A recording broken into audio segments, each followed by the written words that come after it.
এই পরিবেশের সাথে আমি খুব একটা অপরিচিত নই। এখান থেকে বেশি দূরে না, এই জয়কালী মন্দিরের পাশেই আমার বাসা ছিল এবং লক্ষ্মীবাজারে বড় হয়েছে, আমার লেখাপড়া ওখানে।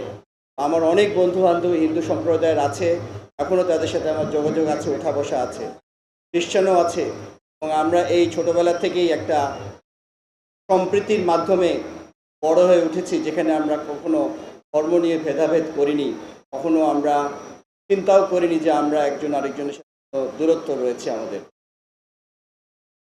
আজকে আমরা এই আনন্দঘন দিনে একত্রিত হয়েছি পবিত্র জন্মাষ্টমী, শ্রীকৃষ্ণের আবির্ভাব তিথি উদযাপনের জন্য।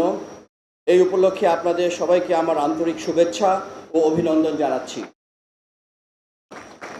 এই দিন কেবল একটি ধর্মীয় উৎসব নয়, এটি সত্য, ন্যায়, প্রেম, সহমর্মিতা এবং মানবতার মহিমা প্রচারের এক চিরন্তন বার্তা। শ্রীকৃষ্ণ তার জীবন ও কর্মে আমাদের দেখিয়েছেন কিভাবে অন্যায়ের বিরুদ্ধে দাঁড়াতে হয় এবং দুর্বলকে রক্ষা করতে হয়, আর সমাজে শান্তি ও সুশাসন প্রতিষ্ঠা করতে হয়। গীতায় শ্রীকৃষ্ণ বলেছেন, যখনই ধর্মের অবনতি ঘটে এবং অন্যায় বেড়ে যায়, তখনই আমি আবির্ভূত হই ধর্ম প্রতিষ্ঠা ও অধর্ম নাশের জন্য। এই অমর বাণী কেবল প্রাচীন কালের জন্য নয়, আজকের সময়ের জন্য খুবই প্রাসঙ্গিক। প্রিয় উপস্থিতি, বাংলাদেশ সাম্প্রদায়িক সম্প্রীতির উজ্জ্বল উদাহরণ। এখানে সব ধর্ম, বর্ণ ও ভাষার মানুষ মিলেমিশে বাস করে। আমরা ঈদ, পূজা, বড়দিন বা বৌদ্ধ পূর্ণিমা সব উৎসব একসাথে উদযাপন করি। এই ঐক্যের সংস্কৃতি আমাদের জাতীয় শক্তির মূল ভিত্তি। বাংলাদেশ বিমান বাহিনীও এই মূল্যবোধের প্রতি অটল। আমরা বিশ্বাস করি, শান্তি ও উন্নতির জন্য ঐক্য অপরিহার্য। আজকের এই দিনে আমাদের সবার কাছে কিছু গুরুত্বপূর্ণ শিক্ষা আছে। প্রথমত, আমাদের সত্যের পথে অটল থাকতে হবে। দ্বিতীয়ত, অন্যায় এবং অবিচারের বিরুদ্ধে সাহসিকতার সাথে রুখে দাঁড়াতে হবে। তৃতীয়ত, সকলের সাথে সৌহার্দ্য, সহমর্মিতা ও ভালোবাসার সম্পর্ক গড়ে তুলতে হবে।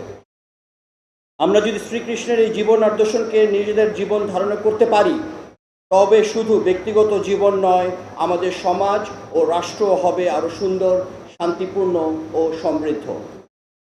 উপস্থিত সুধীমণ্ডলী, বাংলাদেশ বিমান বাহিনী দেশের আকাশসীমা রক্ষার পাশাপাশি সবসময় মানবিক দায়িত্ব পালনে অগ্রণী ভূমিকা পালন করে আসছে।